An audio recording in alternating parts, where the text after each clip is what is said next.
Good morning বন্ধুরা, আশা করি সবাই ভালো আছো, সুস্থ আছো। আমিও ভালো আছি।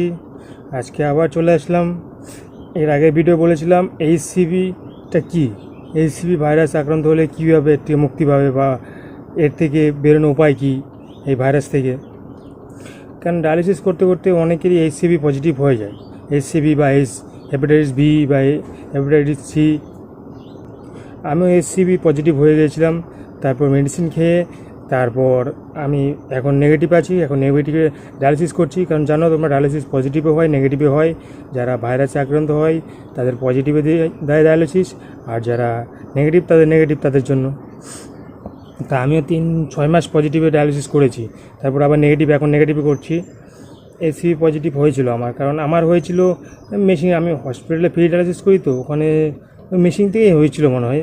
কারণ আমি ব্লাড টিলাড নিইনি। কারণ অনেকে অন্য কারো কাছ থেকে রক্ত নিলে তার এইচসিভি যদি থাকে, ব্লাডটা ঠিক মতো না নিলে, মানে সংশোধন করে না নিলে পজিটিভ চলে আসে। এই সিবি কারো থাকে, কারণ টেস্ট তো করায় না, তো ওই ব্লাড নেওয়ার পরে হয়ে যায়, অনেকে পজিটিভ হয়ে যায় তখন অনেকটাই।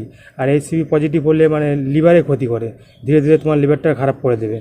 এবার দীর্ঘদিন থাকলে তোমার লিভারটা একদম, লিভার ট্রান্সপ্লান্ট না করলে তখন আর হবে না। তো সাথে সাথে কিডনি ট্রান্সপ্লান্ট করতে হবে, লিভারও ট্রান্সপ্লান্ট করতে হবে। খুবই কঠিন অবস্থা। এই জন্য আর মেডিসিন নিতে গেলে, বাইরে থেকে মেডিসিন খেতে গেলে অনেক টাকা খরচা, 50,000-এর উপরে খরচা হয়ে যাবে আমি শুনেছি। বাট ডিস্ট্রিক্ট হসপিটালে খোঁজ নিয়ে দেখবে সেখানে ফ্রি মেডিসিন পাওয়া যায়। 3 মাসের কোর্স থাকে। 3 মাসের মধ্যে একদিনও গ্যাপ দেওয়া যাবে না। যদি গ্যাপ দাও তাহলে আবার পজিটিভ আসতে পারে রিপোর্টে।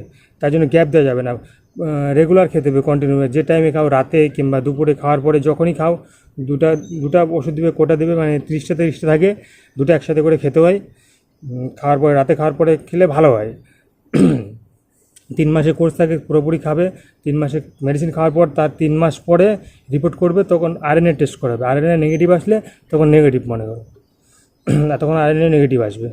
এটাই আমারও সেটাই আসছে। হসপিটালে আরএনএ টেস্ট করতে গেলেও, বাইরে থেকে করতে গেলে অনেক টাকা খরচা, 15-16 হাজার টাকা মানে লেগে যায় রিপোর্ট খরচায়। তো হসপিটালে করবে, ডিস্ট্রিক্ট হসপিটালে ফ্রি আরএনএ টেস্ট হয়। আমিও ফ্রিতে করেছি, আমার এখানে বালুঘাট হসপিটালে করেছি। ওখানে হয়, ওখানে পাওয়া যায় মেডিসিন, ওখান থেকেই এনেছি। এক মাস প্রথম মাসে প্রথমে গেলে নেগেটিভ পজিটিভ আসলো, তখন ওখান থেকে দিল। দিয়ে তারপর 1 মাস খাওয়ার পরে, 1 মাস শেষ হওয়ার আগে 4-5 দিন থাকতে আবার গিয়ে নিয়ে আসলাম। তো মাসে মাসে দেয়। আর যদি বেশি থাকে স্টকে তাহলে দিয়ে দেয়, আর যদি কম থাকে স্টকে তাহলে একবারে দেয় না, মাসে মাসে গিয়ে নিয়ে আসতে হয়। আমি প্রথমবার 1 মাসের দিয়েছিল, তারপরের বার গিয়ে 2 মাসের দিয়েছিল। পেশেন্টের যেতে হবে না, অন্য কেউ গেলেও দিয়ে দেবে, ওটা কোনো ব্যাপার নয়। পেশেন্ট বাড়ির লোক যেতে হবে, যে ওখানে প্রেসক্রিপশনটা থাকবে ওটা দেখালেই দিয়ে দিবে, ওটার জন্য টেনশন করতে হবে না। আর এইচসিভি পজিটিভ আছে বুঝবে কী করে? তো সিরোলজি টেস্ট করায় না, যে ডায়ালিসিস আগে 3 মাস পর সিরোলজি টেস্ট করায়, ওটা টেস্ট করাবে। এইচসিভি, এইচআইভি বা এইচসিভি টেস্ট করতে হয়। এইচআইভি টেস্ট করে যদি রিঅ্যাক্টিভ থাকে তাহলে বুঝবে পজিটিভ, তাহলে ও যেতে হবে। মেডিসিন খেলে ভালো হয়ে যাবে, চিন্তার কোনো কারণ নেই। মেডিসিন খেলে সবাই ভালো হয়ে যায়, সবাই নেগেটিভ হয়ে যাবে, আবার টেনশন করতে হবে না। কারণ পজিটিভ থাকলে অনেক প্রবলেম। তোমার কাছ থেকে অন্য কারো ইনফেকশন হতে পারে, অনেক প্রবলেম, অনেক। তো ভয়ের কোনো কারণ নেই। এইচসিভি পজিটিভ হলে 3 মাসের কোর্স ওষুধ খেলে ঠিক হয়ে যাবে। বাইরে থেকে নিতে চাইও না, বাইরে থেকে নিলে অনেক টাকা খরচা পড়ে যাবে। এইচসিভি, হেপাটাইটিস বি বলো, হেপাটাইট সি বলো, যাই বলো, বাইরে থেকে নিও না, মেডিসিন নিও না, তো অনেক টাকা খরচা পড়ে যাবে।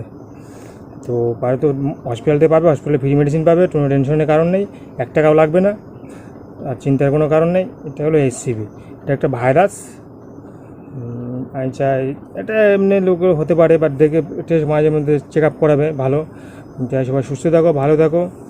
কারণ এইচসিভি পজিটিভ থাকলে, হেপাটাইটিস সি বা বি পজিটিভ থাকলে তোমার ট্রান্সপ্লান্ট করতেও মানে থাকে, মানে তোমাকে যে অপারেশন করবে পজিটিভের জিনিসপত্র দিয়ে নেগেটিভে করতে পারবে না। নেগেটিভের জিনিসপত্র আলাদা, পজিটিভের জিনিসপত্র আলাদা। অনেক জায়গায় তো ডায়ালিসিস, মানে পজিটিভ ডায়ালিসিসই নেই। কিছু কিছু জায়গায় আছে পজিটিভ মেশিনই নেই যে ডায়ালিসিস করবে, পজিটিভ জায়গায় ডায়ালিসিসই হয় না, এরকম অবস্থা আছে। তো ওতে নেগেটিভ আরএনএ নেগেটিভ আসবে, কোনো টেনশন নেই। ওকে ভাই, ভালো থাকবে, সুস্থ থাকবে, এই বলার ছিল। আর দেখতে থাকো, আমার পাশে থাকো, সাথে থাকো। আমার ভিডিও ভালো লাগলে লাইক, সাবস্ক্রাইব করো, সবার সাথে শেয়ার করো, এবং আরও কিছু জানা থাকলে কমেন্টে বলো। আমি বলছি, সবার কমেন্টে রিপ্লাই দেওয়ার চেষ্টা করছি। সবার কমেন্টে রিপ্লাই দেয় কেউ বলতে পারবে না। আর আরও কিছু জানতে বলো, আর পাশে থাকো আমার, দেখতে থাকো ডেলি ব্লগ, দেখতে থাকো। ওকে বাই, ভালো থাকো, নমস্কার।